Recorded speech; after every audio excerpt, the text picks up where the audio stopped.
Բարև ձեզ, դուք դիտում եք հրապարակումը, թե ինչ ենք պատմելու այս հաղորդմանը, նախ կարճ մի քանի տողով։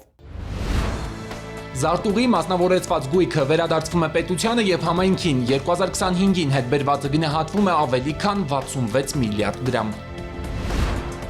Բյուջեն գերակատարվել է, նոր մուտքերը դարձել են հավելավճարներ, ապրիլից նվազագույն կենսաթոշակը աճել է միանգամից 10,000 դրամով։ Ջրի ճամփան հարթվում է ոռոգման սեզոնին ընդառաջ ջրային կոմիտեի նախագահը տաղավարում ընթացիկ ծրագրերի ու անելիքների մասին։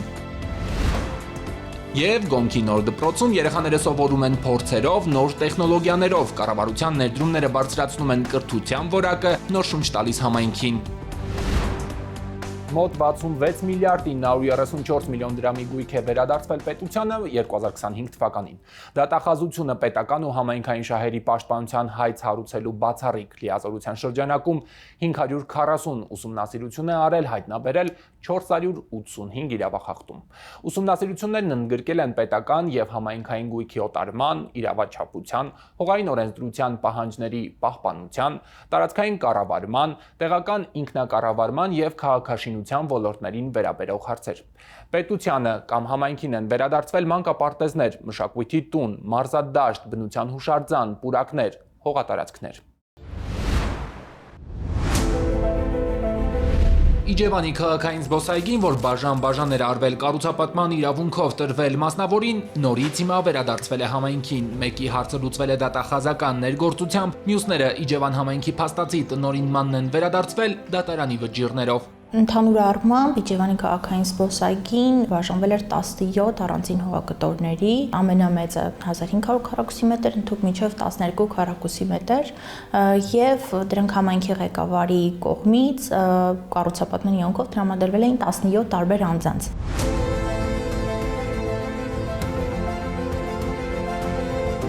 17 առանձին հայցերի հիման վրա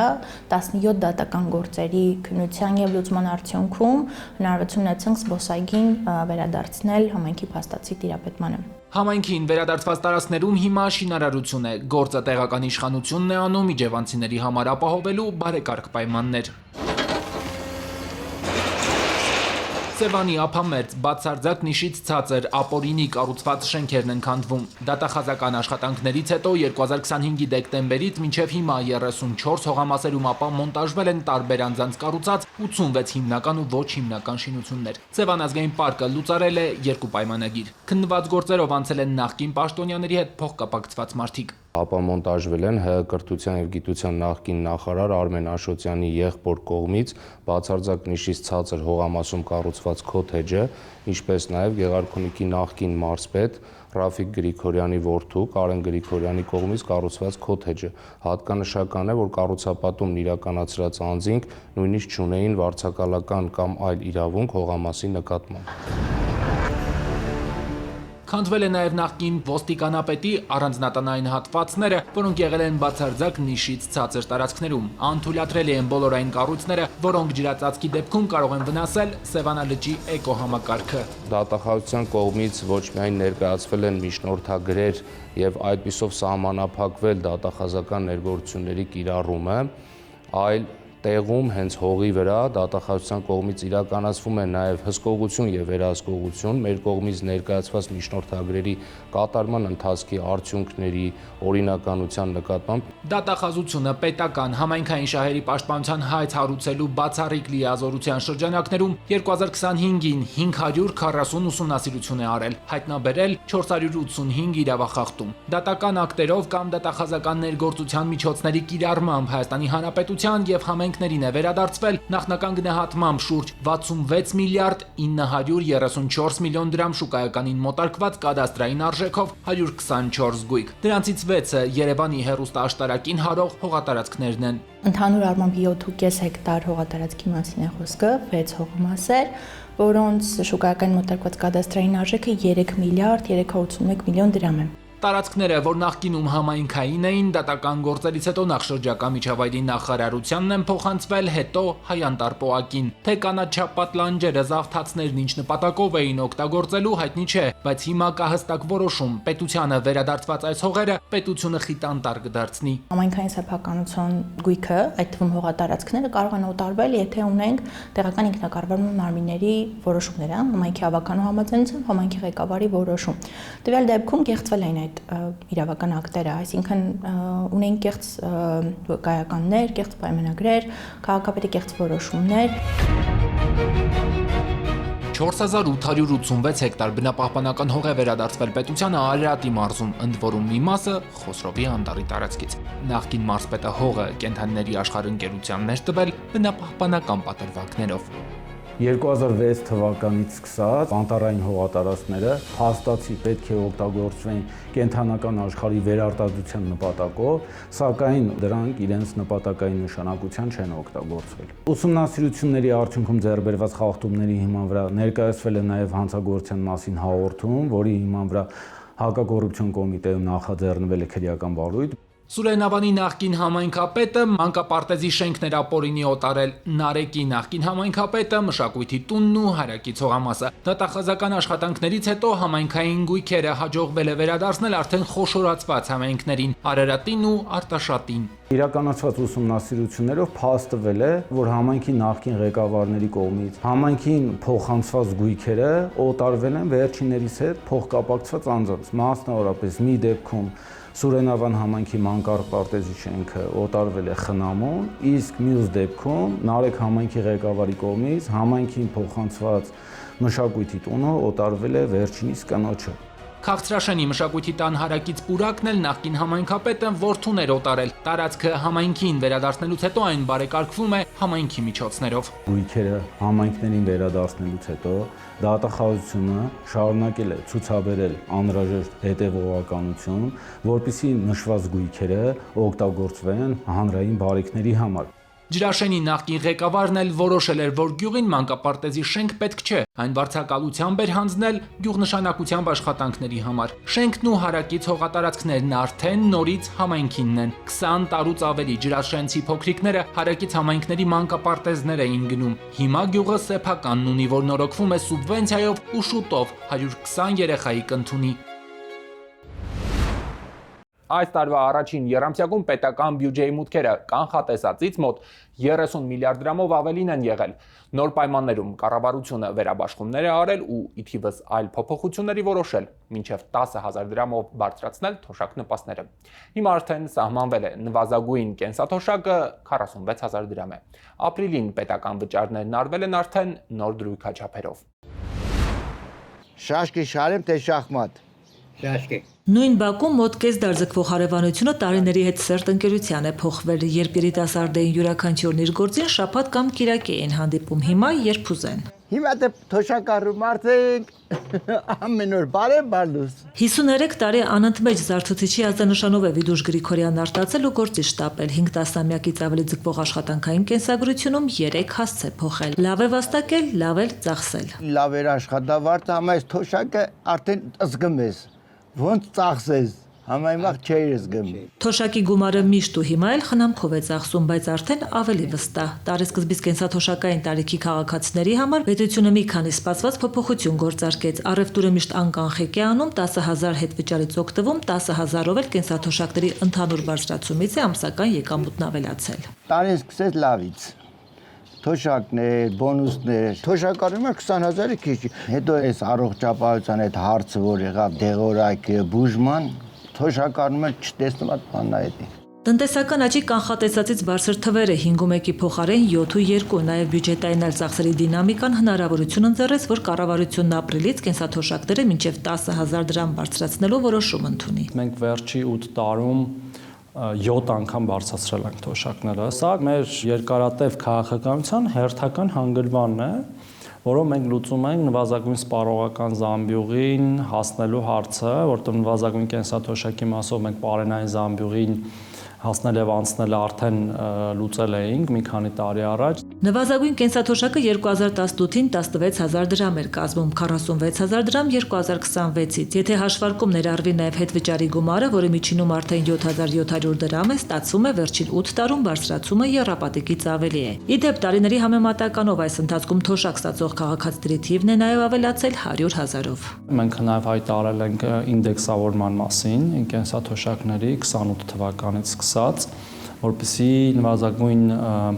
սպառողական զամբյուղից երբեք չիջնի։ 2026 թվականի ապրիլի 1-ից նվազագույն կենսաթոշակը 46000 դրամ է 36000 դրամի փոխարեն։ Աշխատանքային կենսաթոշակի չափը հաշվարկելու համար հիմնական կենսաթոշակի չափը 34000 դրամ է 24000 դրամի փոխարեն։ Զինվորական կենսաթոշակը հաշվարկելու համար հիմնական կենսաթոշակի չափը 21000 դրամ է 20000 դրամի փոխարեն։ Զինվորական ծառայության ստաժի 1 տարվա արժեքը 2000 դրամ 1750 դրամի փոխարեն։ Պարտադիր ժամկետային զինվորական ծառայության շարքային կազմի զինծառայողի հաշմանդամության զինվորական կենսաթոշակի չափերը առաջին խմբի հաշմանդամություն ունեցող անձի համար 64600 դրամ է, երկրորդ խմբի հաշմանդամության դեպքում 54800 դրամ, երրորդի 48000 դրամ։ 10000 դրամով ապրիլից բարձրացել են նաև ծերության, հաշմանդամության եւ կերակրողին կորցնելու նպաստերի չափերը, հաշմանդամության նպաստերի դեպքում պահպանելով նպաստի չափերի տարբերակումը։ Ծերության նպաստի չափը 46000 դրամ է 36000 դրամի փոխարեն։ Առաջին խմբի հաշմանդամություն ունեցող անձի նպաստը 49000 դրամ 39000 դրամի փոխարեն։ Երկրորդ խմբի հաշմանդամություն ունեցող անձի նպաստը 47500 դրամ 37500 դրամի փոխարեն եւ երրորդ խմբի հաշմանդամություն ունեցող անձի նպաստը 46000 դրամ 36000 դրամի փոխարեն։ Հաշմանդամ երեխա ճանաչված անձ կարգավիճակ ունեցող անձի համար սահմանվել է 49000 դրամ 39000 դրամի փոխարեն։ Խոսքը 667000 քաղաքացու մասին է, ովքեր կենսաթոշակ եւ տարատեսակ նպաստներ ստանալու իրավունք ունեն, եւ հետվճարի կտորով նաեւ երեխայի խնամքի նպաստ ստացողները, երրորդ եւ հաջորդ երեխայի նպաստ ստացողները, անապահովության նպաստած բոլորը իրավունք ունեն օգտվելու նաեւ հետվճարի համակարգից։ Մարտ ամսին հետվճարի համակարգից արդեն օգտվել է 490000 մեր քաղաքացի եւ քաղաքացիների թիվն է աճում եւ հետվճարի միջին չափը, որը մոտ 7700 դրամ է, ու սա դեռևս չբարձրացած կենսաթոշակով կատարված հետվճարն է։ Այս տարի թոշակների բարձրացմանը պետբյուջեից 80 միլիարդ դրամ կուղվի, 2027-ին նախնական հաշվարկով արդեն 110 միլիարդ դրամ։ Առջևում ռոռոկման սեզոնի մեկնարկն է, ջրային կոմիտեն նախապատրաստական աշխատանքները սկսել է դեռ վաղ գարնանից, թեմայի մասին ենք խոսելու տաղավարում, այստեղ է ջրային կոմիտեի ղեկավարը։ Պարոն Ղալամքարյան, ընդհանուր առմամբ ինչ աշխատանքներ են տարվում համակարգի կայունացման, արդյունավետության բարձրացման համար այս տարի։ Ինչպես նշեցիք, մոտ ենք ռոռոկման սեզոնի մեկնարկին, կախված մարզից, կախված ջրօգտագործողների ընկերությունից, այդ օրը կարող է փոփոխվել, մայիսի 15-ից 20-ը համարում ենք, որ կստացվի մեկնարկել սեզոնը Արարատյան դաշտի ջրօգտագործողների համար։ Նշեմ, որ աշխատանքները հիմնականում իրականացվում են 15 ջոերի ջրօգտագործողների ընկերությունների միջոցով եւ ջրար ՓԲ-ի միջոցով։ Մաքրում ենք ջրանցքները, թե մայր ջրանցքները, թե երկրորդային ջրանցքները, թե ներտնտեսային ջրանցքները, վերանորոգում, նորոգում, վերազինում ենք պոմպակայանները։ Այս տարի շատ լուրջ աշխատանք ենք տանում Մղչյանի եւ Ռանչպարի պոմպակայանները աշխատանքային ավելի բարձր մակարդակի բերելու համար։ Արդեն վերջացրել ենք հիմնական աշխատանքները եւ կարծում ենք, որ պոմպակայանները պատրաստ են ռոռոկման սեզոնին, բայց բնականաբար գիտեք, մենք խոսում ենք մոտավորապես 16000 կիլոմետր երկարության մասին եւ բնականաբար թե ֆինանսական, թե մարդկային, թե մեխանիզացիայի տեխնիկայի ռեսուրսները չեն բավարարի, ենթադրենք մեկ նախապատրաստական փուլում ծածկել այդքան աշխատանք։ Դա իհարկե իրատեսական չէ եւ անհնար է։ Հետևաբար մենք կենտրոնանում ենք առավել հրատապ, առավել խնդրահարույց հատվածների վրա։ Շատ են դրանք։ Այո, հանրահայտ փաստ է, գյուտ չեմ անելու, որ մեր ենթակառուցվածքները հիմնականում կառուցվել են խորհրդային տարիներին։ Հետևաբար, այո, ունենք խնդրահարույց հատվածներ, որոնք շատ են, բայց ի պատիվ կառավարության նաև պիտի նշեմ, որ բավարար միջոցներ հատկացվել են գարնան նախապատրաստական աշխատանքների համար, մի փոքր լրացուցիչ միջոցներ են հատկացվել եւ այս համատեքստում գուցե տեղին է նաեւ խոսենք գետերի հուների մաքրման մասին, դա ջրային կոմիտեի պատասխանատվության ոլորտներից մեկն է, անմիջապես ուղիղ կապ չունի ոռոգման սեզոնի հետ, բայց մեր աշխատանքներից է եւ պիտի հպարտությամբ նշեմ, որ մենք հասցրեցինք ժամանակին Թեբետ, Ձորագետ, Փամբակ, Տանձուտ գետերի որոշակի նորից շատ խնդրահարույց հատվածներ մաքրել։ Նկատի ունեք վարարումները կանխելու համար։ Այո, հեղեղումները կանխելու համար եւ դա ստացվեց հեղեղումները, որոնք ունեցանք մինիմալ վնասներ են հասցրել։ Իհարկե կանխատեսում ենք, որ նորից են լինելու հեղեղումներ, մենք այսքանով չենք ավարտել եւ ծրագրում ենք Ձորագետի, Դեբետի եւ նաեւ Գեղարքունիքի մարզի Գավառագետի կրկին որոշ խնդրահարույց, բայց ոչ փոքր հատվածներ նորից կմաքրվեն եւ պետությունը կառավարությունը համապատասխան միջոցներ հատկացրել է։ Արդեն նշեցիք, որ այսպես տեղումն առատ տարի էր ըստ էության, մենք ինչպես ենք հաջողացնում այդ տեղումները իշա հանրությանը ռեզերվուարներում պահելու, հետո արդեն ոռոգման սեզոնին օգտագործելու համար այս մասով ինչ աշխատանքներ են տարվում։ Ընդհանուր առմամբ մեր ջրամբարները պատրաստ են մոտավորապես 800-850 միլիոն խորանարդ մետր ջուր ամբարելու համար։ Այս պահին ունենք լցվածություն խոշորագույն ջրամբարների առումով մոտ 700 միլիոն խորանարդ մետրի, արդեն ունենք լցվածություն, մենք դեռ սպասում ենք նոր հալոցքների եւ կունենանք նոր ներհոսք ջրամբարներում։ Ընդհանուր պատկերը դրական է, պիտի ասեմ, որ նաեւ Արփասեվան թունելն ենք մեծ ծավալով օգտագործում այս օրերին, այսինքն այդ հալոցքի ջրերը ուղղում ենք Սևանա լիճ եւ մեր ակնկալիքը եւ նաեւ խոստումն է կառավարությանը եւ վարչապետին, որ այս տարի մենք օրենքով նախատեսված լիմիտից ավելի քիչ ջուր կվերցնենք Սևանա լճից ոռոգման նպատակով։ Աշխատանքները, որ արել էինք ջրանցքների մաքրման ուղղությամբ, դա մեզ թույլ կտա հնարավորինս քիչ կորուստներով այդ ջուրը ուղղել ոռոգման նպատակներին։ Կա գնահատական այդ կորուստները ինչքան են։ Այո, կա գնահատական, ամեն տարի թարմացվում է, փոփոխությունները մեծ չեն, մեր ներտնտեսային ցանցերը մեծ մասամբ հողային են, կան գնահատականներ, տարբեր մարզերում այդ տոկոսները տարբեր, միջինացված մենք խոսում ենք մոտավորապես 45% կորուստի, ոռոգման ջրի կորուստի մասին եւ խոսում ենք 59% խմելու ջրի դեպքում դա ոչ թե կոչում ենք կորուստ, այլ չհաշվառված ջուր։ Այսինքն սրա մեջ մտնում են ոչ միայն կորուստները վթարներից, այլև օրինակ ցայտաղբյուրները, շատրվանները, որոնք օրինակ ցիկլիկ չեն աշխատում, հիդրանտները եւ խմոցներ կան, անասունների խմոցներ կան, որոնք նորից այդպես տեխնիկապես իրենք վթար են, կարելի ասել, իրենք չհաշվառվող ջուր են։ Որն է պլանը վերջին շրջանում անընդհատ խոսվում է ջուրը առաջին ոչ միայն ցայտաղբյուրներից, այլ ընդհանուր ջրի կառավարման որակ արդյունավետությունը բարձրացնելու, հատկապես վերջին շրջանում ընդհուպ վարչապետը անընդհատ է խոսում այդ մասին, որ պետք է վերանայել ջրի հանդեպ վերաբերմունքը, հա, ինչպես։ Մենք պիտի սկսենք մտածելակերպի եւ վարքագծի փոփոխությունից։ Եվ մենք դա արդեն սկսել ենք, արդեն աշխատում ենք մեր կրթական համակարգի հետ, աշխատում ենք ակադեմիական շրջանակների հետ, բայց ինչ վերաբերում է կառավարման որակին, մենք այդտեղ երկար ճանապարհ ունենք անցնելու։ Մոդելները, որոնք կիրառվում են այսօր Հայաստանում, ֆինանսապես կայուն եւ արդյունավետ չեն։ Պետությունը տարեկան մոտավորապես 11 միլիարդ դրամի սուբսիդիա է տրամադրում ջրօգտագործողների ընկերություններին եւ ջրար ՓԲ-ին։ Այսինքն մեր ոռոգում կազմակերպող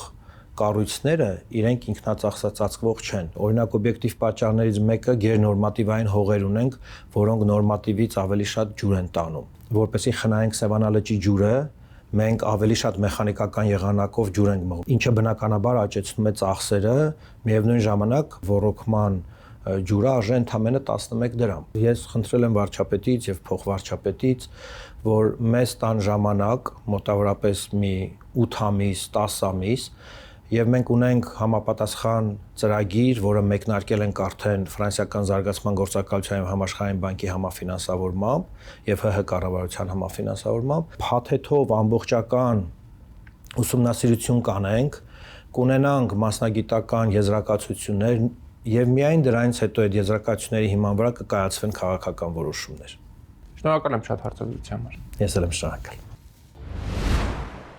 Գոմքի նորակառույց դպրոցում էլ ձևավորվել են ժամանակակից ուսումնական լաբորատորիաներ։ Նոր հնարավորությունները ոչ միայն բարելավում են ուսուցման որակը, այլև խթանում համայնքի զարգացումն ու բնակչության աճը։ Որ կառավարության ներդրումներն օգտագործվեն հնարավոր առավելագույնով, հերթական ներդրումներն են իրականացվում Վայոց ձորի այս գյուղում։ Գոմք տանող ճանապարհն է հիմնանորոգվել։ Առանձին քվոտաներ են սահմանվել 16 միլիոն դրամով տուն կառուցելու պետական ծրագրում։ Դրանից կարող են օգտվել նաև ուսուցիչները, որոնք գյուղ կգնան ու կաշխատեն դպրոցում։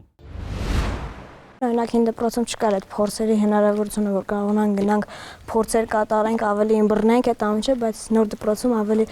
լավ է, որ այդ ամեն ինչը ունենք։ Միհրանն ու Նվերը մանկության ընկերներ են, անբաժան են ոչ միայն բակում, այլև դպրոցում։ Ակտիվ են բոլոր դասերին, հատկապես լաբորատոր աշխատանքների ժամանակ, երբ գրքում կարդացած այս կամ այն թեման փորձով ամրապնդելու հնարավորություն ունեն։ Հիմա մենք ուզում ենք ուսումնասիրել դիէլեկտրիկների պահվածքը էլեկտրական դաշտում։ Էլեկտրական մեքենայի միջոցով լիցքավորում են կոնդենսատորների հարթ թիթեղները, որ տեսնեն ինչ կլինի, երբ առաջանա էլեկտրական դաշտ։ Փորձը հետաքրքիր է հատկապես տղաներին, սիրում են կրկնել։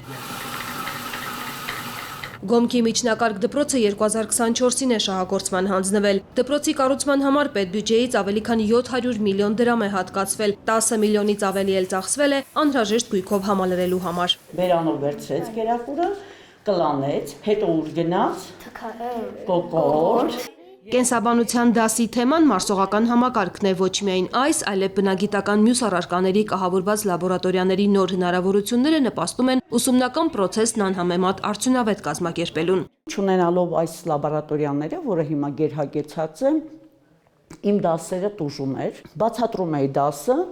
եւ երեխաները ասենց անհասկանալի աչքերով միշտ ինձ էին նայում եւ հիմա ես կարողանում եմ իմ այդ թեորիան կապել նաեւ գործնականի հետ, լաբորատոր աշխատանքների հետ եւ կարողանում եմ արդյունք ստանալ։ Նոր հնարավորությունները ոչ միայն նոր հմտություններով են օժտում, այլև ավելի խստապահանջ են դարձնում թե մանկավարժներին, թե աշակերտներին։ Ըստ ուսուցչուհու, օրինակ այս լաբորատորիայում որոշ զարքեր թերի են կամ բացակայում են։